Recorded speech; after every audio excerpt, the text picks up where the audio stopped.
Hello folks, I'm just getting used to this demonstrating something online. Have you ever felt creative and thought, I've got nowhere to do it, don't know what to do? Well, that's me most of the time, and I can show you now if you want to look. Absolute chaos on the table because I'm doing papier-mâché and I love doing it. I haven't done any for a long time. So it involves lots of different components. So let me show you where we start, where I start anyway. For papier-mâché, you need something to form it round. Balloons are absolutely fine. In fact, they're perfect, but you have to have a constant form of heat so that the balloon doesn't shrink before the papier-mâché dries. Otherwise you end up with a sort of walnut looking thing, and I don't have that at the moment. I'm using a dehumidifier, or a lovely sunny day, or even a breezy day, but a nice drying day is good to dry the papier-mâché, because the quicker it dries the better it is. But when you want to make a shape, say, I'll show you here, I've got this shape here. I've used, well, it was a bigger ball than this one, but this is a fisherman's buoy, you know, one you might find in the sea, because I live by the seaside. It's really quite easy. You know, you find these things washed in, ideally on a bit of rope or something. This is a margarine or yogurt pot, cut and shaped, taped into position. So that will give you the nice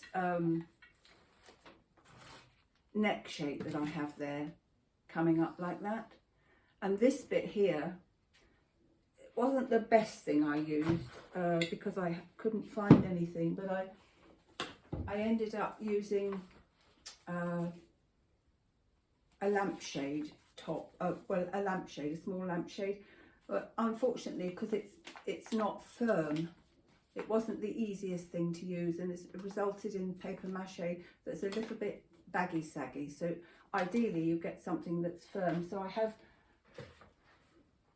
one I bought in a I don't know, charity shop possibly. I found it up in the loft, I'm not sure. I'm always looking for these things, but this is much firmer, so I would cover that's what you do next, is to cover the things in cling film. Not environmentally friendly, I'm afraid, but I haven't discovered anything other than that.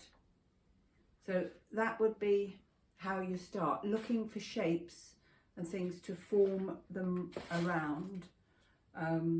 This one here is going to be just a bowl-like thing, and it's a little bit distorted at the top, but I actually quite like that. Now you might be wondering what we end up with. Well, I'll take you on a walkabout and we can see. Most of my stuff is in another room. This would be one without a top. See? That's the finished product. I think that was a balloon, but that was made years ago when I had a fire that was always on. It heated the water. Here's another one. Can you see? I will post some pictures of them so you can have a better look. But that's the finished product, and this would be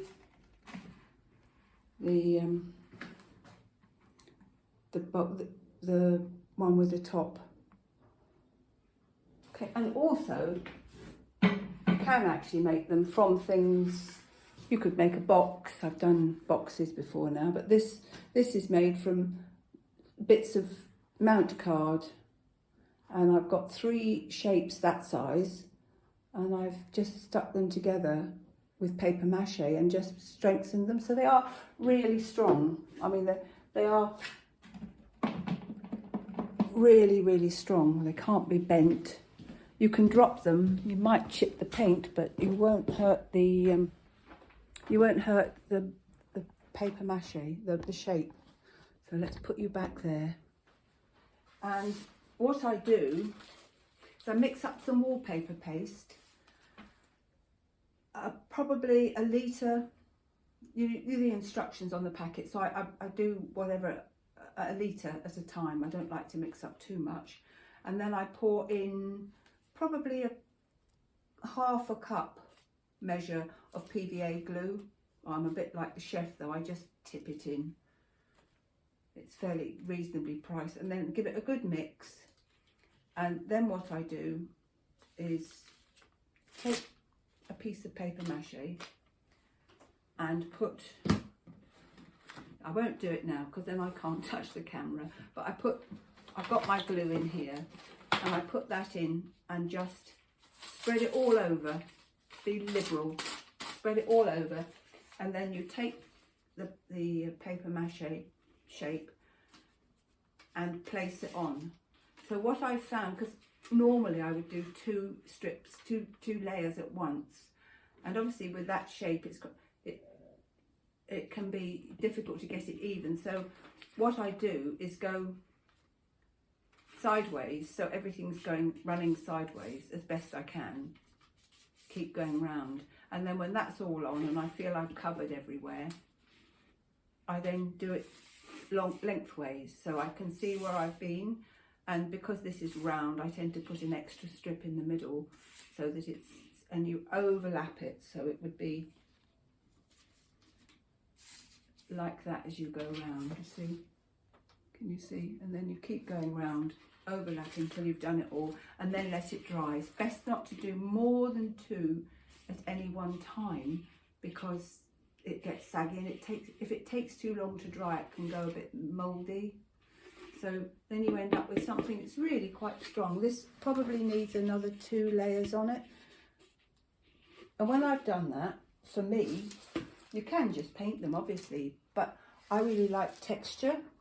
So you go round, I go round, find anything I've got. So that would be a little bit of, or quite a big bit there really, of muslin cloth. Because I like sewing, as it's one of my hobbies, I also have this, which would be piping cord. And the other thing I love is string. I seem to enjoy putting it in areas, so when I come to colour it, I sort of know where to stop. So that would be some nice tissue paper, because I crinkle it up and it gives it a nice crinkly finish. And that bit is just mosaic made out of a bit of card, a thin card. And this one here, I've covered, this is more of my traditional side.